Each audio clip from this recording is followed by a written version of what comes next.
Oh, I am super excited because I am here at... Hi, BTC Finance. Yes, in Barcelona. And it's all about Bitcoin, as you can see. And as you know, I've traveled recently with my Corpus Christi hat, but is going to be replaced today by a Bitcoin hat. And we asked, can we pay with Bitcoin, with Satoshis? That's the stress test, right? And we can, right? Yep. So, see how easy it is? Yay, done! Awesome. So, we did it. And this is one of the challenges that Bitcoin has, is that it's not always super efficient to make payments, as you've seen just now. But the problem is solved already with the Lightning Network. So typically what we do is, for larger sums, we use the Bitcoin network on-chain, and for smaller payments we could have used the Lightning Network, then the transaction would have happened in seconds. But it doesn't matter. We got it done, and you see a real product exchanging hands because we used Bitcoin. Mm-hmm. Thank you so much. Thank you. You were just with us at the BTC store here in Barcelona, and you witnessed how Andrea and I bought this beautiful Bitcoin hat. A little bit of challenges, but we made it happen. One thing that I do want to comment on is the fact that they said that the locals, the Spaniards, don't really get what Bitcoin is.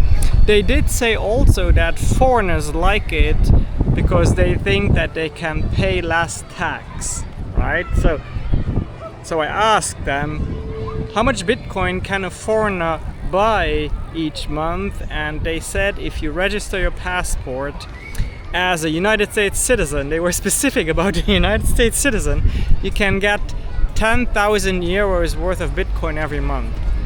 So what are we talking about here? Well, very likely we're talking about money laundering. Because if you have a business here of whatever kind and you accept cash, then is a very easy way to kind of use the cash and make it disappear, turn it into Bitcoin, cross boundaries, and then off-ramp or spend in whatever other way.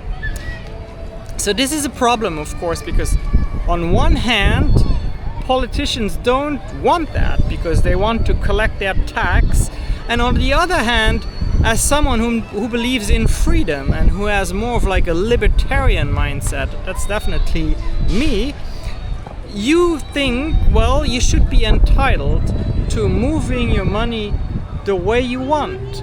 Well, there is a difference between moving your money and using freedom and doing illicit activities. And avoiding tax happens to be illegal.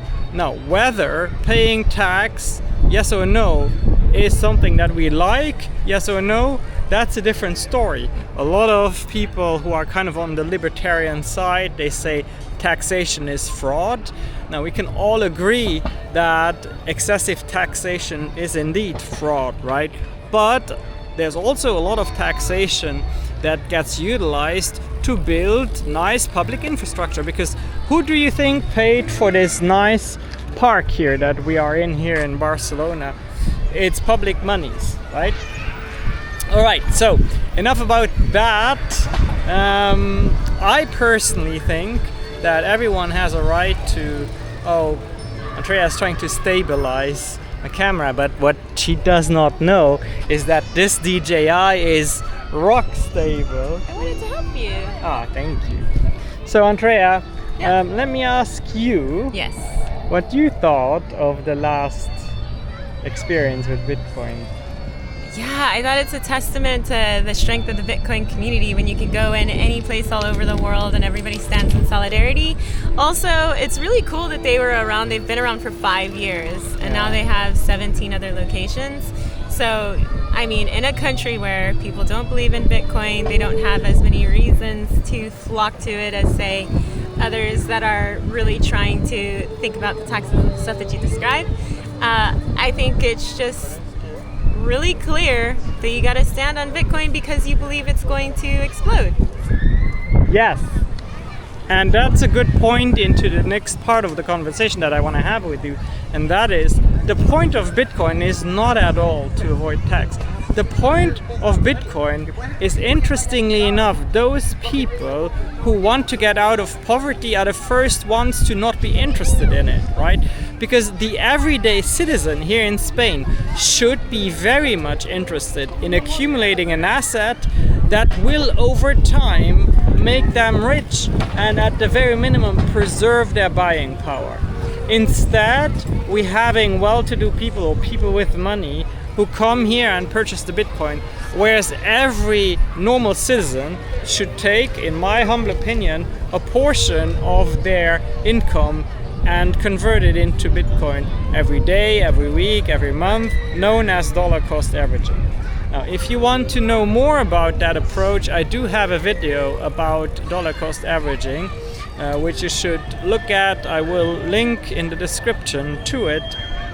And mark my word, people will very, very badly regret that they neglected buying Bitcoin when it's too late, when the ones that are already rich today have most of the Bitcoin, and the ones that could have been part of a generational wealth transfer missed out yet again. But you are different because you're watching this video, meaning you are educating yourselves about this amazing opportunity.